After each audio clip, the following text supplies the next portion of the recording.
অস্ট্রেলিয়ার বিপক্ষে শ্রেয়স আইয়ার একটা ক্যাচ ধরেছিল ভাই, এবং সেই ক্যাচটা কিন্তু সবার জন্য প্রশংসনীয় হয়েছিল।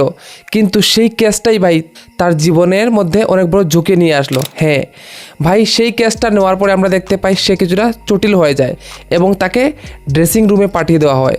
কিন্তু ড্রেসিং রুমে পাঠিয়ে যে খবরটা পাওয়া গেছে যে ও নাকি ভাই ওইখানে জ্ঞান হারিয়ে ফেলে।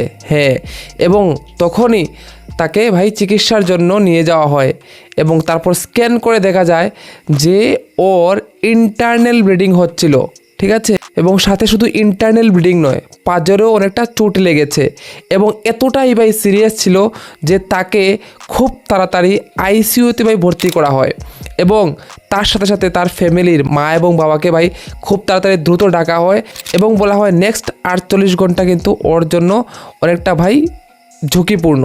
তো দেখো ইয়ার সবাই তো বলি যে ভাই কী দারুণ কেসটা নিয়েছিল ভাই শ্রেয়স আইয়ার, এবং আমরা জানি যে ও কত বড় মাপের প্লেয়ার।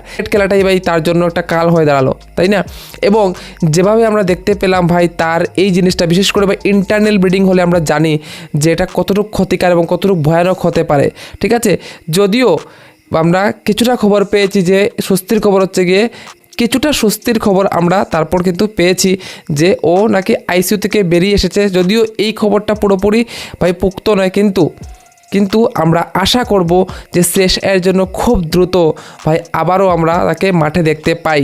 যদিও আমরা জানি যে নেক্সট যে সিরিজ রয়েছে, ঠিক আছে, সেই সিরিজে কিন্তু আমরা দেখতে পাবো না, অর্থাৎ দক্ষিণ আফ্রিকার বিপক্ষে কিন্তু 4 নম্বরে অন্য একটা প্লেয়ার খেলবে, এটা তো ভাই শিওর। কারণ যে বড় ইনজুরি রয়েছে সেই ইনজুরি থেকে কামব্যাক করে নেক্সট 1 মাস পরে ম্যাচ খেলা এত ইজি না।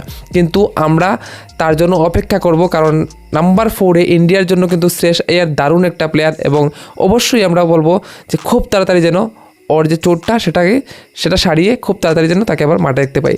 তো আমরা তো ভাই আর কিছু করতে পারবো না, আমরা সবাই মিলে ওর জন্য একটা প্রার্থনা করবো যাতে খুব তাড়াতাড়ি সে মাঠে ফিরে আসে, ঠিক আছে।